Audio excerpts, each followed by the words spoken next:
Big breaking news বলতে পারো, কারণ যারা পাবলিক সার্ভিস কমিশন যে অফিসে, সেখান থেকে পিএসসির যে পরীক্ষাগুলো ওবিসি কেসের জন্য যে বাতিল, সেটা নিয়ে একটা হাইকোর্টে একটা মামলা হয়েছে। সেই মামলাটা নিয়ে আমরা বিস্তারিত এই ভিডিও আলোচনা করব। অবশ্যই ভিডিওটা ভালো লাগলে লাইক করবেন, আর চ্যানেলটা নতুন হলে চ্যানেলটাকে অবশ্যই সাবস্ক্রাইব করবেন।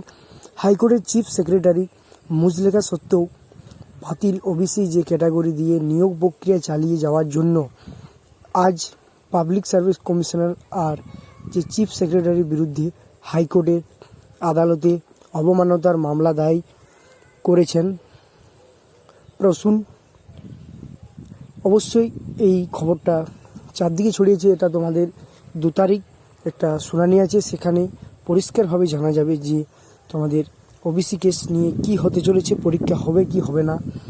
যে পিএসসি আয়োজিত কিছু পরীক্ষার ক্ষেত্রে বাতিল ওবিসি ক্যাটাগরি দিয়ে নিয়োগ চালানো হচ্ছে, এই অভিযোগ তুলে ওয়েস্ট বেঙ্গল পাবলিক সার্ভিস কমিশনের রাজ্যের যে মুখ্য সচিবের বিরুদ্ধে হাইকোর্টের মামলা করেছেন। সেই মামলার পরবর্তীতে কি হয় সেটা তোমরা জানতে পারবে 2রা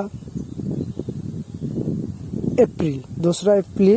তোমাদের 2 তারিখে পরিষ্কার হবে যে এই ওবিসি কেসটা কি মিটবে কি মিটবে না, বা তা বাদ দিয়েও যে পরীক্ষাটা নেওয়া হবে কি না হবে সেটা তোমরা পরিষ্কার জানতে পারবে। আশা করা যায় যে আগামী 2 তারিখে ঘোষিত যে শুনানি অনুযায়ী বা শুনানির দিনে এই বিষয় নিয়ে হাইকোর্টে আলোচনা হবে।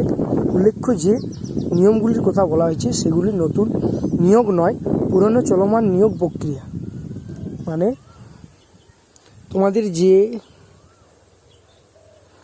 পুরাতন যে পরীক্ষাগুলো হয়েছে, পিএসসি ক্লার্কশিপ, মিসলেনিয়াস, সেই পরীক্ষাগুলো পুনরায় মেন যে পরীক্ষাগুলো বাকি আছে সেগুলোকে নেওয়া এবং তার সাথে সাথে রেজাল্টগুলো প্রকাশিত করার জন্য বলেছেন। এবং নতুন নিয়োগের ক্ষেত্রে কিন্তু প্রযোজ্য নয়, নতুন নিয়োগ হবে না, কিন্তু তোমাদের যে পরীক্ষাগুলো বাকি আছে সেগুলো হওয়ার একটা সম্ভাবনা রয়েছে। এইটুকুই আপডেট।